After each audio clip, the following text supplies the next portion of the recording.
পুনৰ অসম নাগালেণ্ড সীমান্তত নগাৰ সন্ত্ৰাস মৰিয়নিত পুনৰ অস্ত্ৰধাৰী নগাই চলালে ত্ৰাস মৰগৈ গাঁৱৰ সমীপৰ পানীখাটি এলেকাত নগাৰ গুলীবৰ্ষণ সোমবাৰে নিশা সোমাই আহে চেয়াৰমেন বস্তিৰ একাংশ নগা মগৰৈ গাঁৱৰ যুৱকৰ দলৰ সৈতে সূত্ৰপাত হয় কাজিয়াত তেনেতে অস্ত্ৰধাৰী নগা দুৰ্বৃত্তৰ দলটোৰ শূন্যলৈ গুলীচালনা গুলীবৰ্ষণৰ পাছতে সীমান্তত আতংক ঘটনাস্থলীত মৰিয়নি আৰু দেবেৰাপাৰ আৰক্ষী উপস্থিত ঘটনাস্থলীৰ পৰা পিস্তলৰ এটা খালী কাৰ্টিজ উদ্ধাৰ এই মুহূৰ্তত সীমান্তত উত্তেজনা গুলীবৰ্ষণ হৈছে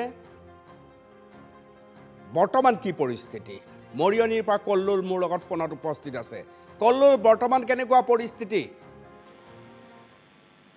হয় আসলতে ক'ব লাগিব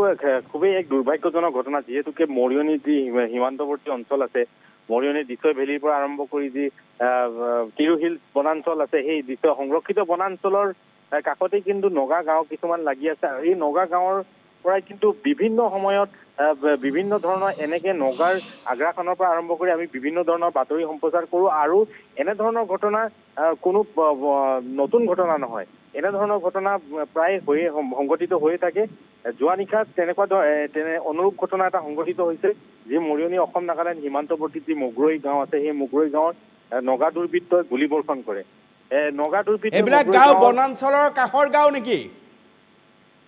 হয় হয় বনাঞ্চলৰ কাষৰে গাঁও কিন্তু মাজত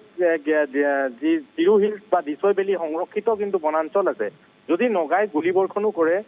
নগা গুলীবৰ্ষণ যদি সংৰক্ষিত বনাঞ্চলত আচলতে কি ধৰণে আহি তেওঁলোকে বা গাঁৱলৈ আহি কি ধৰণে গুলীবৰ্ষণ কৰে এয়া কিন্তু খুবেই এক দুখজনক ঘটনা যিহেতুকে কিছুদিন পূৰ্বে ৰজাবাৰী অঞ্চলত কিন্তু এনেধৰণৰ অনুৰূপ ঘটনা এজন ক্ষুদ্ৰ চাহ খেতিয়কৰ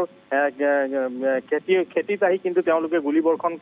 কৰিছিল আৰু কিছুদিন পূৰ্বে কিন্তু এই ৰংখাম অঞ্চলত কিন্তু অসম আৰক্ষীক কিন্তু নগাৰ লোকে কিন্তু আবদ্ধ কৰি ৰাখিছিল এয়া কিন্তু খুবেই দুৰ্ভাগ্যজনক ঘটনা যেতিয়া গুলী ফুটে সেই গুলী সাধাৰণ নগা জনতাৰ গুলী নে কোনোবা উগ্ৰপন্থী বুলি সন্দেহ হয় প্ৰতিবাৰে হয় এয়া এক খুবেই এক সন্দেহজনক কথা যিহেতুকে আমি যিটো জানিব পাৰিছো নগাৰ প্ৰত্যেক নগা ঘৰতে কিন্তু কিছু তেওঁলোকৰ মৰণাস্ত্ৰ কিছুমান আমি থকা বুলি আমি জানো কিন্তু আচলতে ক'ব লাগিব যে তেওঁলোকে আহি গুলীবৰ্ষণ কৰে ইয়াত তেওঁলোকৰ উগ্ৰপন্থী সংগঠনে কৰে নে পুলিচে কৰে নে নগা সাধাৰণ জনতাই কৰে এয়া কিন্তু আজিলৈকে কিন্তু অসম প্ৰশাসনৰ ফালৰ পৰা কিন্তু কোনো তথ্যই কিন্তু আৱিষ্কাৰ কৰিব নোৱাৰে সীমান্তত কি বুলি চৰ্চা চলে তোমালোকৰ মাজত কি বুলি চৰ্চা চলে হয় সীমান্তত আচলতে নগা দুৰ্বৃত্ত বুলিয়ে কথা ওলায় যদি সাধাৰণ জনতায়ো যদি তেওঁলোকৰ যদি কোনোবা চিনাকিও যদি আমাৰ অসম প্ৰশাসনে যদি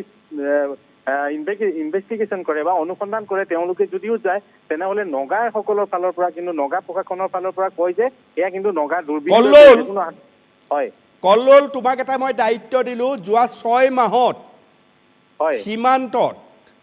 কিমান এনেধৰণৰ ঘটনা হৈছে এক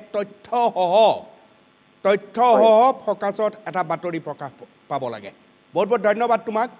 এই দায়িত্ব দিলোঁ সোনকালে মই ফকাছৰ দৰ্শকক দেখুৱাবলৈ সক্ষম হ'ম বুলি বিশ্বাস কৰিছোঁ